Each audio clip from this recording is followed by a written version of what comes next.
Sebelum menonton video ini, silahkan dukung kami dengan menekan tombol subscribe dan like, serta tinggalkan jejak Anda di kolom komentar. Siapa yang tak mengenal Presiden Republik Indonesia yang kedua ini? Sosok yang 32 tahun memimpin negeri ini hingga dilengserkan oleh gerakan reformasi. Dia adalah Presiden Soeharto, lahir dari keluarga petani di Kemusuk, Yogyakarta pada tanggal 8 Juli 1921 dan meninggal di Jakarta pada tanggal 27 Januari 2008 pada usia 86 tahun. Jasa dan pengabdiannya pada negara tak bisa disepelekan. Akan tetapi, bagi kaum komunis lewat partai PKI-nya, hal itu sangat bertolak belakang. PKI sangat membenci Presiden Soeharto karena beliaulah yang menghancurkan PKI dan antek-anteknya di negeri ini. Akibat dari penting dan dendam, sampai sekarang Presiden Soeharto difitnah dengan masif dengan cara memutarbalikkan fakta sejarah yang sudah tertulis dengan sistematis. Perlahan sejarah dipelintir seakan-akan Pak Harto, panggilan akrab beliau, adalah orang yang salah dan PKI dan kawan-kawan adalah korban. Hal ini membuat kami sebagai generasi yang mendapatkan pendidikan Pancasila semasa masih sekolah, semasa beliau masih menjabat, merasa punya tanggung jawab untuk menepis tuduhan itu. Tepisan atas tuduhan miring terhadap Pak Harto ini untuk mengimbangi informasi yang menyudutkan beliau, terutama bagi kaum muda yang tidak tahu tentang sejarah bangsa ini yang di kurum sekolah sudah mulai dihilangkan. Ditakutkan anak muda sekarang belajar sejarah dari sumber yang didapat dari simpatisan atau pendukung komunis yang sangat gencar ingin mengubah sejarah masa lalu. Perdana Menteri Malaysia Mahathir Mohamad menyatakan jika krisis ekonomi tahun 1998 memang dirancang untuk menjatuhkan Pak Harto, karena jika Pak Harto tidak lengser, Indonesia akan menjadi negara maju. Lee Kuan Yew, mantan Perdana Menteri Singapura, juga mengatakan jika Pak Harto adalah pemimpin luar biasa, beliau harus mendapat tempat terhormat dalam sejarah Indonesia. Sultan Hassanah Bolkiah dari Kerajaan Brunei, beliau mengatakan bahwa dengan dipimpin Pak Harto, Indonesia bersatu, pemerintahan stabil, ekonomi maju pesat. Namun sangat disayangkan Pak Harto dijatuhkan. Sebenarnya Pak Harto berkali-kali ingin mundur, namun beliau melihat ancaman yang luar biasa besar membahayakan bangsa dan negara kesatuan Republik Indonesia. Isu KKN terhadap Pak Harto dan keluarga yang kemudian dituangkan dalam TAP MPR untuk memeriksa harta kekayaannya ternyata tidak terbukti. Majalah Times memfitnah Pak Harto dan keluarga dengan tuduhan mempunyai simpanan 30 miliar dolar Amerika Serikat. Namun itu semua tidak terbukti. Berbagai tim khusus dibentuk pemerintah untuk menyelidiki harta Pak Harto. Tak satu pun menemukan rekening yang mencurigakan di perbankan.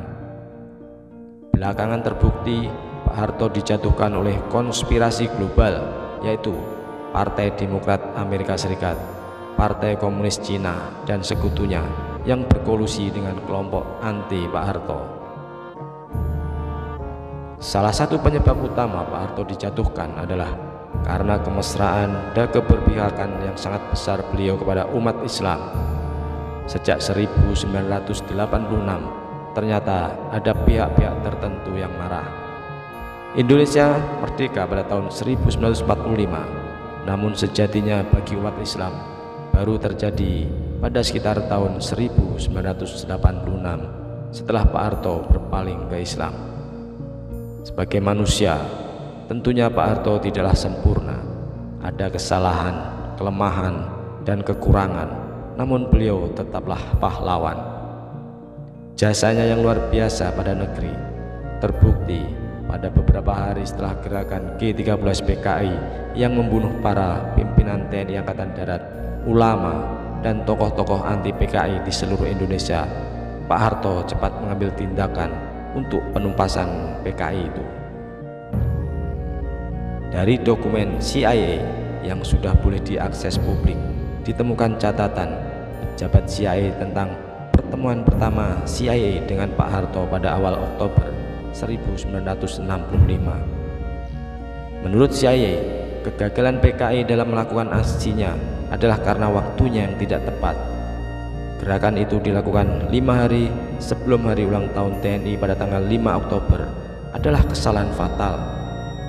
Justru PKI melancarkan pada saat seluruh pasukan TNI dan pimpinan TNI berkumpul di Jakarta. Kesalahan kedua adalah PKI meremehkan sosok Soeharto yang hanya seorang panglima pasukan cadangan TNI Angkatan Darat. Juga disebabkan karena karakternya yang tidak menonjol, Pak Harto tidak terseret dalam faksi tertentu di Angkatan Darat. Posisinya yang netral itu akhirnya dianggap PKI sebelah mata dan dianggap tidak berbahaya. Di kubu TNI pada saat itu ada TNI yang pro Soekarno seperti Jenderal Ahmad Yani, ada yang pro A.H. Nasution yang anti PKI, dan TNI yang pro PKI. Akhirnya dalam kubu PKI sendiri pun timbul pro dan kontra tentang Jenderal Ahmad Yani. Apakah perlu diculik atau tidak? Keputusan akhirnya menentukan bahwa Jenderal Ahmad Yani masuk dalam daftar korban. Menurut CIA, hal itu dikarenakan PKI beranggapan bahwa Ahmad Yani akan jadi masalah jika Soekarno meninggal dunia. Sedangkan Pak Harto adalah staf Jenderal Ahmad Yani. Pak Harto tidak termasuk pimpinan Angkatan Darat yang diperhitungkan oleh PKI. Pertanyaan besar pun muncul tentang faktor keberhasilan Pak Harto dalam melakukan serangan belasan kepada PKI yang berujung penumpasan PKI. Hal itu terjawab dalam laporan CIA saat semua pimpinan Angkatan Darat yang anti PKI dan pro Soekarno sudah dibunuh PKI. Yang tersisa hanya Jenderal Soeharto dan Jenderal Nasution yang terluka. Muncul pertanyaan, mengapa Pak Harto bisa memobilisasi TNI begitu cepat dalam jumlah besar? Alasannya, pertama, sebagian besar pasukan TNI ada di Jakarta dalam rangka hari ulang tahun TNI pada tanggal 5 Oktober. Kedua, Pak Harto adalah mantan Panglima Trikora, satu-satunya jenderal yang berpengalaman dalam memobilisasi pasukan TNI dalam jumlah besar yang luput dari analisa PKI kala itu. Melawan pemberontak PKI baginya adalah sama saja melawan Belanda, hanya saja PKI lebih lemah. Menurut CIA, jika bukan karena Jenderal Soeharto yang menumpas pemberontakan PKI, maka dipastikan Indonesia akan menjadi negara komunis dan banyak kemungkinan buruk lainnya yang akan terjadi. Komunis Rusia setelah sukses melakukan revolusi Bolshevik pada tahun 1917, mereka melakukan pembersihan dengan membunuh puluhan juta rakyatnya yang anti komunis. Di Cina, komunis Cina membunuh puluhan juta rakyat setelah sukses melakukan revolusi kebudayaan.